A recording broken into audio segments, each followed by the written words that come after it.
In the historic book The Art of War by Sun Tzu, we learn the proverb that the enemy of my enemy is my friend. Jim is my enemy, but it turns out that Jim is also his own worst enemy. And the enemy of my enemy is my friend. So Jim is actually my friend.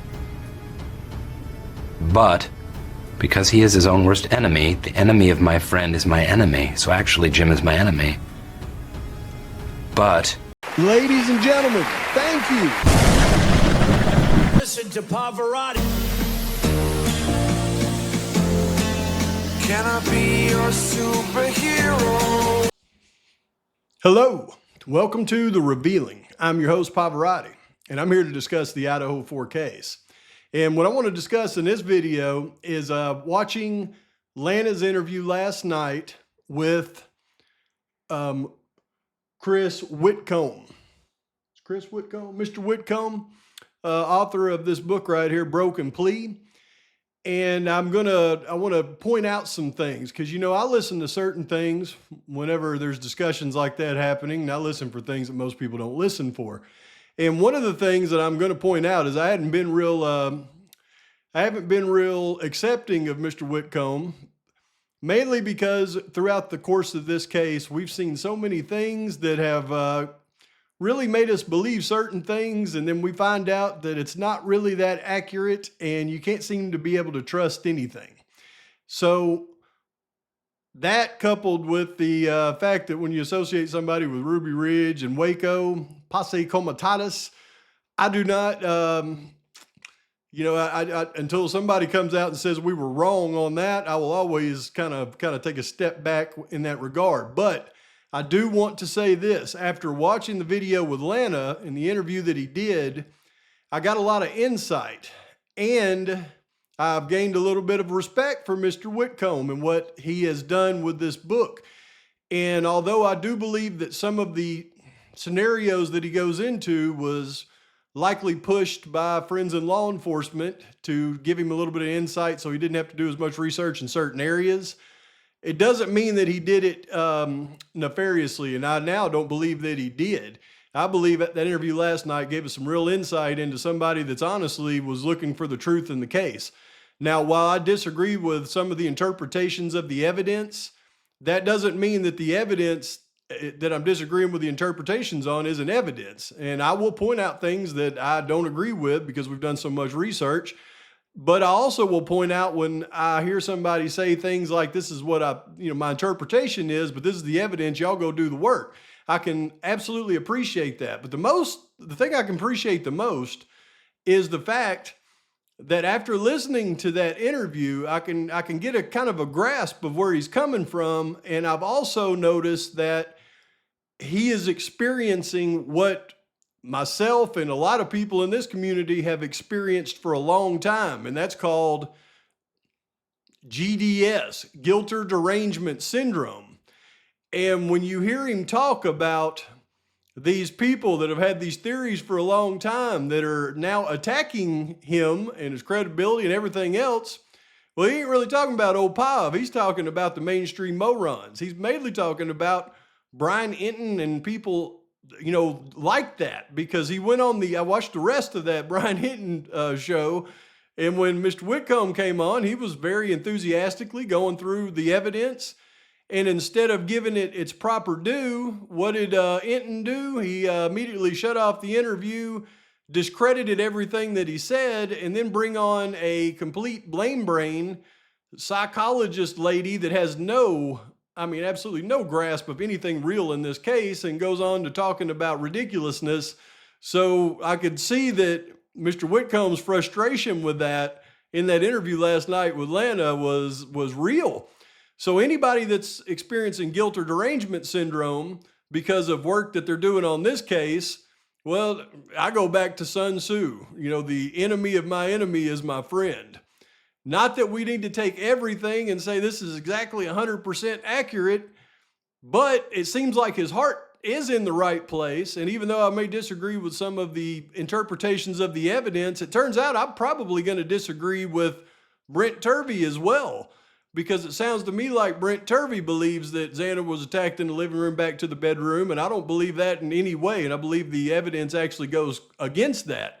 but it doesn't mean that they're, doing anything wrong. It's just their interpretation of the evidence. And here's the point I want to make, though, as far as the enemy, friend of my enemy, or the enemy of my friend is my enemy, the enemy of whatever Sun Tzu said. I'm getting kind of excited here because this is where I kind of go, whoa, all right, guy, you're experiencing what we experienced, and you're having that reaction. Well, I'm kind of starting to lean towards I like you, but I haven't finished reading the entire book. I've only read half of the first chapter. So once I get through it, I'm not going to speed read that thing. I don't believe anybody that you're out there say, I've read the entire book.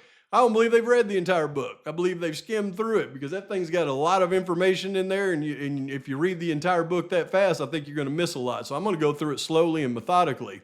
But I want to point this out that it was mentioned in that interview with Lana, and I love it. Point is, people have been talking this for 3.5 years. Many people have theories. Many of those theories are what they built their content on. And now they have to react to the fact that maybe their theories weren't correct. And I say maybe. So then what do you do then? It's like, I like physics. So when they, threw string theory out the window, there are people that work their entire lives at the far end of academics who have nothing to talk about anymore.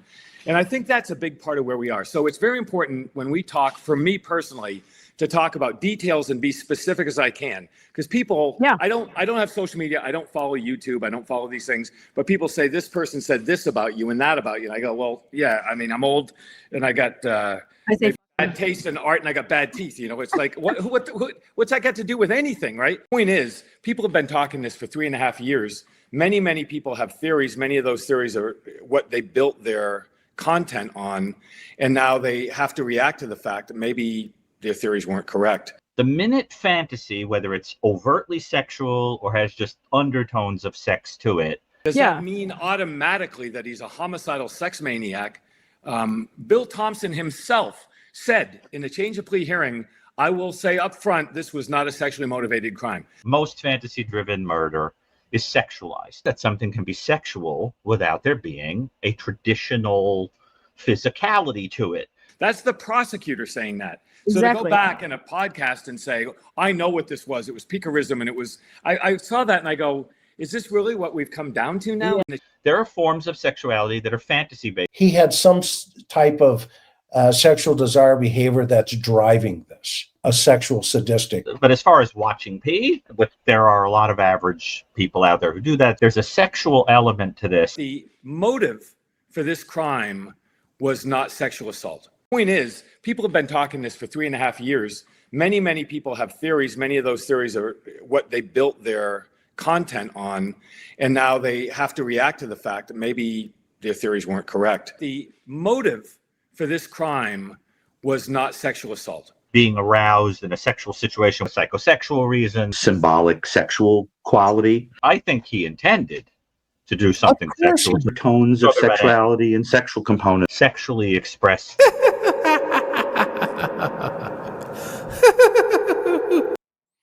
Okay, so now there's two more things I want to really point out that I took from this interview.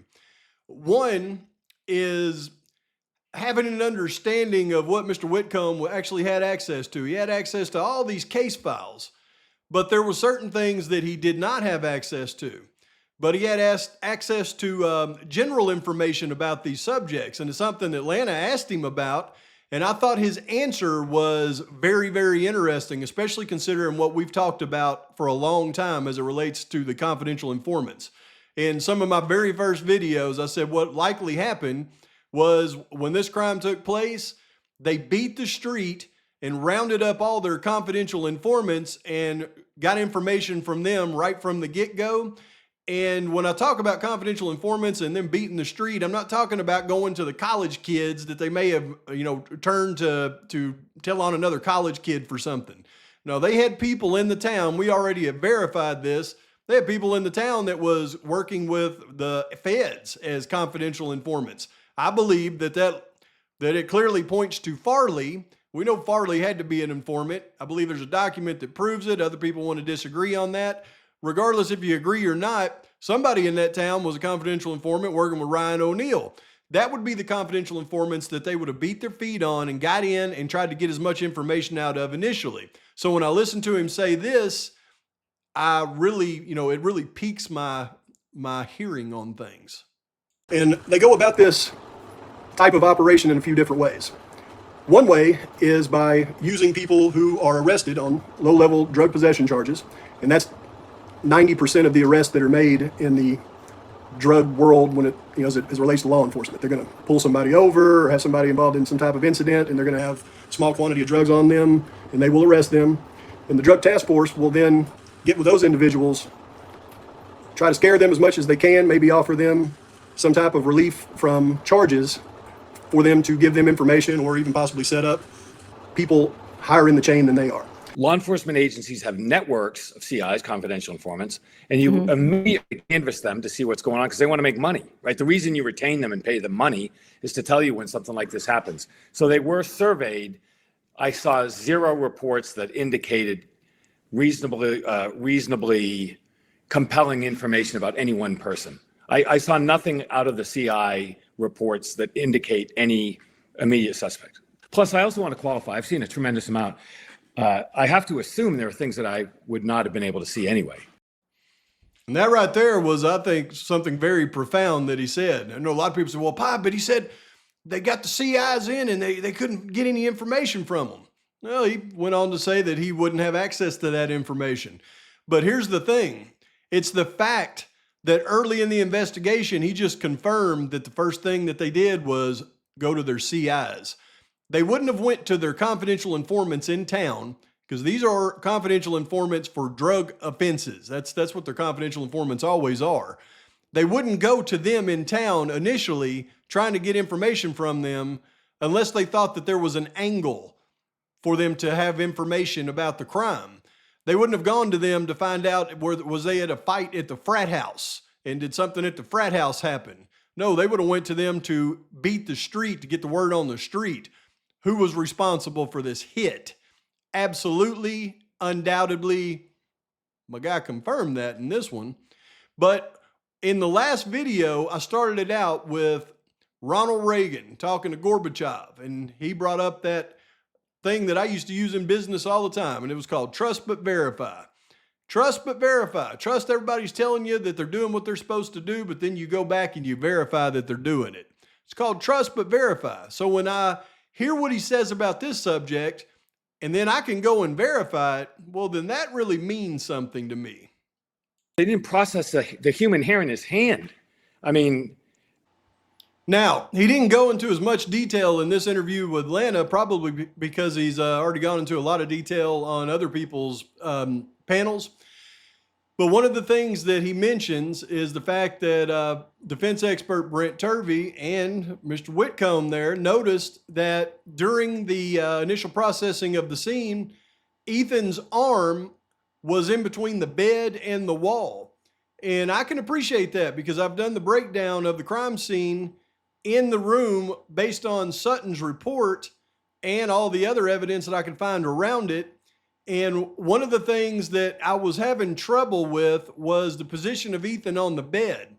And really the way that they have it listed in those documents is Ethan's hand is palm up, tucked underneath him. What Mr. Whitcomb says is the actual truth was Ethan's arm was in between the bed and the wall. And in his hand, it seemed like he was clutching hair, maybe even a little bit of scalp with that hair. And that they took the bed and they didn't log it as evidence. They took the bed, took the frame, put it in the little warehouse with Koberger's car, and then you can even go to it later on and see that hair is still stuck to that bed. And then he goes on to mention that at some point they got the hair and verified it wasn't Brian Koberger's. And now look, there are 44 forensic reports in this case. People can say, well, you just haven't seen the reports. Of those 44 reports, they start at the very beginning of the crime and go all the way through to almost 2025. And there's only one report that's missing, and that's report number 42. I have no idea what's in that report because they have not made that available to us. But in all the other reports, they don't have any, even evidence receipts of any of this hair. So if they did actually get this hair and process it and exclude Brian Koberger from it, we have never seen that. And unless it's report number 42 or there's a report 45 after the fact, I don't know that we'll ever see it.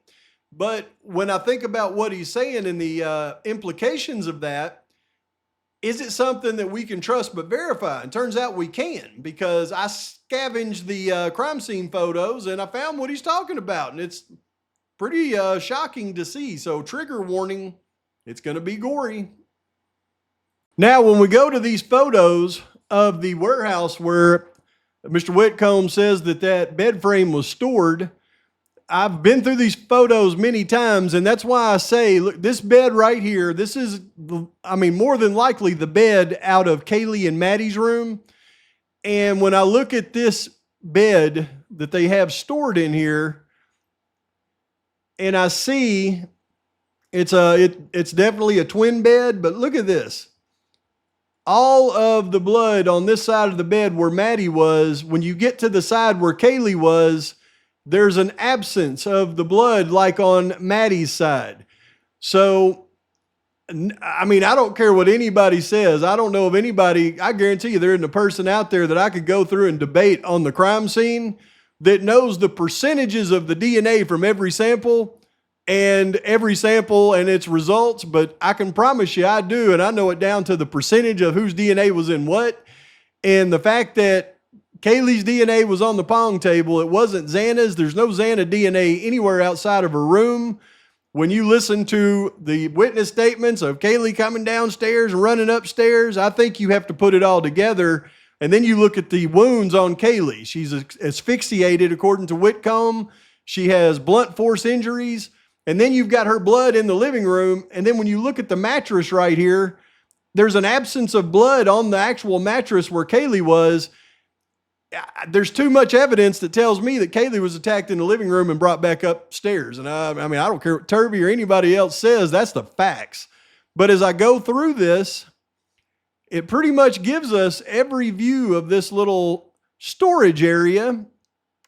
So this right here that is wrapped, that I've always wondered what was wrapped in, these tarp straps and this tarp, because there's no other area in here. Look at this bed. Look, there's a little bit here and here, and then look at this big spot up here. Yeah, no, Kaylee, I don't believe Kaylee was initially attacked there. She was laid on top of it because she was underneath the covers. She was above the covers, and that's why you don't have pools of Kaylee's blood. And you can see this pool right here. This is probably what Sutton was talking about, that there was a pool of blood at Kaylee's thigh level that wasn't from any injuries on Kaylee, and she couldn't explain it. Well, that's because that's Maddie's blood, and Kaylee was laid in it after she had been assaulted. But I'm not saying that Kaylee wasn't assaulted in the room as well, but her initial attack, I believe, took place in the common area, and I believe that's what the evidence shows. But this would have to be the bed frame that he's talking about coming out of Ethan's room. And if they uncovered this tarp and this tape, then it would have absolutely preserved that evidence that he's talking about. And I assure you that evidence he's talking about is there. Again, trigger warning, because this is Ethan's bed frame, and all they've done is they've raised the bed up over here so that you can see this massive pooling of blood and all the blood on the wall here. But right in this area right here is where that hair in that clump of scalp he's talking about is. And this would have been a noticeable wound on anybody. So the fact that when they go to Jack Decor or Jack Showalter and all these frat boys, they would have known that they were missing a big clump of scalp, because whoever the assailant was missing a big clump of scalp along with his hair, just like Mr. Whitcomb says. This is the side of the bed that shows that hair that he's referring to. And I don't know if this is all the scalp he's referring to, but this is a big clump of something, and I don't know what it is, and it's mixed in with his hair. So either way, though, when you're yanking that hair out, and he said there was scalp along with the hair, that's disturbing to me. This is the area where you find it. See it right here? A big clump of hair. And I don't know what this big piece of meat-looking stuff right here is, but hopefully that isn't scalp, or else somebody was scalped in this thing. That's terrible. And look at it right here. Now, Good grief. Now I hope that's not, like scalping, like like the Indians would do to the cowboys back in the day. And that's hair. That's horrible to think about, but what does that look like? Anyway, you can verify what he's saying, and he's saying that they tested this hair. It looks dark right here, but they're saying that they tested this hair and it was 6 to 8 inches long and it came back blondish reddish. And I will stick by my assertion that one of the perpetrators in this case that was attacking Xana was likely a female. Now, I have thought about who that likely female could be, and nobody's ever got her on camera anywhere near the time of the crime because consciousness of guilt, she sped away from the cops and ran and outran them in a high-speed chase, and they never got to her. But when I think of hair that's kind of blondish, 6 to 8 inches long, and I think of a female, I think Ethan could have got a hold of that hair as the fight went on. And, my mind really starts to wonder on things. And you see these handprints that people try to say are lacrosse gloves. This is on the opposite side of the bed. You see, they never tell you all the facts. This is on the side of the bed that's pushed up against the wall. This is obviously either probably Ethan's hands reaching down and smearing his handprint on this bed. This bed end goes against the wall. This is that side of the bed. This is as it's pushed away from the wall, and you can see that with all the things that were on the floor here. Do I have a extended picture? Well, you can see it's all right here, that pillow and everything. But, yeah. So when I say trust but verify, and I go through and I verify what he said was correct, well, that gains a lot of trust from me in that aspect. And the other thing, there's one part of that interview with Lana that really made me go, okay, I think Mr. Whitcomb is actually on the level trying to figure out some stuff, because of what he was able to do on the fly. And I understood exactly what he was thinking at the time. And only somebody that was really trying to figure some stuff out would have even had those thoughts and even brought it up at that time. That I don't believe that's something that you can fake. All right. Real recognizes real. So whenever he did that, I went, okay, he's legit. He's legitimately thinking this stuff through. This isn't just him regurgitating some narrative. He's literally thinking on the fly based on evidence. And I absolutely gained some respect from that. And this is what I mean right here. I saw a sedan and there was a guy in there. Right, with sandy red hair. And guess what else? The hair in the, I've just thought about it. This is the first time I've ever thought Spiky about blonde, all that. Yeah, I've never thought about this before. This is the first time it just dawned on me. Molly McMichael says the car, they changed it to an SUV. She said she saw the sedan, whatever. It all's great. It all makes perfect sense, except that he saw the guy's face and he had sandy blonde, reddish sandy blonde hair, right? Spiky hair, yeah. Spiky hair. Okay, was it spiky? Never mind. Okay.